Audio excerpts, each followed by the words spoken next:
আসসালামু আলাইকুম মাদ্রিদিয়ান ফ্যানরা আজকে খুশি কারণ রিয়াল মাদ্রিদ কামব্যাক করেছে রেড বুল সালজবার্গকে যেভাবে ৩-০ গোলে হারিয়ে এই মুহূর্তে শেষ ১৬তে নিশ্চিত করেছে। তবে সেই শেষ ১৬তে রিয়াল মাদ্রিদ শুধু একা যায় নাই, সাথে নিয়ে গেছে এশিয়ান ফুটবলের অন্যতম ফেভারিট দল এবং সেটা হচ্ছে আল হিলাল। আল হিলাল নিয়ে অনেক কথাবার্তা। আল হিলাল রিয়ালের সাথে যখন ড্র করলো, আল হিলালকে অনেক উপরে নিয়ে যাওয়া হলো। আল হিলালের ফুটবল স্টাইল, ফুটবল দর্শন সবার মন কাড়লো। কিন্তু পরবর্তীতে আল হিলাল আবার সেই রেড বুল সালজবার্গের সাথে ড্র করলো। পরবর্তীতে মনে হলো একটু সন্দেহ এসে গেল যে আসলে কি আল হিলাল এশিয়ান টিম হিসেবে কোয়ালিফাই করতে পারবে কি ক্লাব বিশ্বকাপের শেষ ১৬তে। অবশেষে সেই স্বপ্নর সকল দ্রব্যজাল যত আছে সব কিছু কে ভুল প্রমাণিত করলেন এবং আল হিলাল ফ্যান যারা রয়েছেন, এশিয়ান ফুটবল ফ্যান যারা রয়েছে তারা আল হিলালকে শেষ ১৬তে দেখতে পেল এবং সেটা হয়েছে আল হিলাল পাচুকাকে ২-০ গোলে হারানোর ফলে।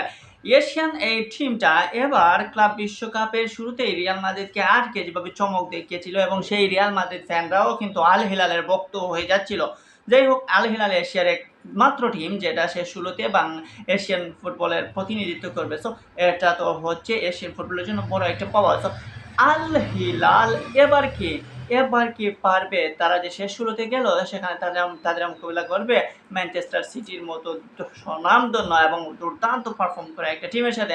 ম্যানচেস্টার সিটি আজ আমরা দেখলাম জুভেন্টাসকে ৫-২ গোলে হারিয়ে দিয়েছে। ৫টা গোল দিয়েছে এই ম্যানচেস্টার সিটি। সেই পুরনো ছন্দ ফিরে পেলাম এই গার্দিওলা টিমের কাছে। সো সেই ম্যান সিটির বিপক্ষে আল হিলাল কেমন পারফরমেন্স করবে সেটা দেখা যাবে ১ তারিখে।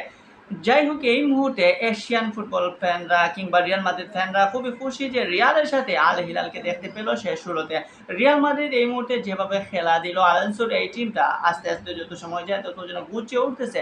ভিনিসিয়াস জুনিয়র এই ক্লাব বিশ্বকাপের প্রথম গোল করলেন এবং রেড বুল সালজবার্গের বিপক্ষে। তো ভিনিসিয়াস যেভাবে গোল করলেন সেভাবে অ্যাসিস্টও দিলেন, সেই সাথে বালবার্দে ২টা গোল করে ফেললেন। অর্থাৎ আগের ম্যাচেও দেখলাম বালবার্দের পা থেকে গোল, কালকেও বালবার্দের পা থেকে গোল দেখতে পারলাম।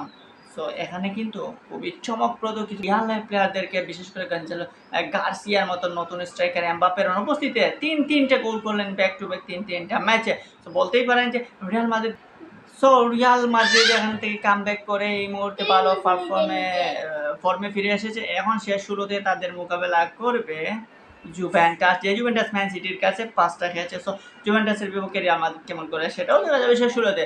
দিন শেষে এটাই ভালো লাগছে যে রিয়াল মাদ্রিদ যেভাবে কামব্যাক করছে এবং রিয়াল মাদ্রিদ এখন শেষ ১৬তে গেছে, সেই সাথে এশিয়ান পাওয়ার বা এশিয়ান শক্তি যেটাকে বলা হয় আল হিলাল, এশিয়ান আর কোনো টিম যেতে পারে নাই, যেখানে আফ্রিকান টিমরা একটাও যেতে পারে নাই, সেখানে এশিয়া থেকে আল হিলাল প্রতিনিধিত্ব করছে। বাকি সব ইউরোপিয়ান এবং ব্রাজিলিয়ান ৪টা ক্লাব। সো এখানে এশিয়ান ফুটবলের জন্য কিছুটা হলে ভালো হয়েছে এবং আমরা চাইছিলাম যে আল হিলাল ফিরুক, আল হিলাল ভালো খেলুক। আল হিলাল যদি ভালো খেলে, আল হিলাল যদি ভালো পারফরমেন্স করে, তাহলে এশিয়ার ফুটবলের জন্য মঙ্গল হয় রিয়াল ফ্যানদের জন্য। এটা খুবই আনন্দদায়ক, সেই সাথে এশিয়ান ফ্যানদের জন্য।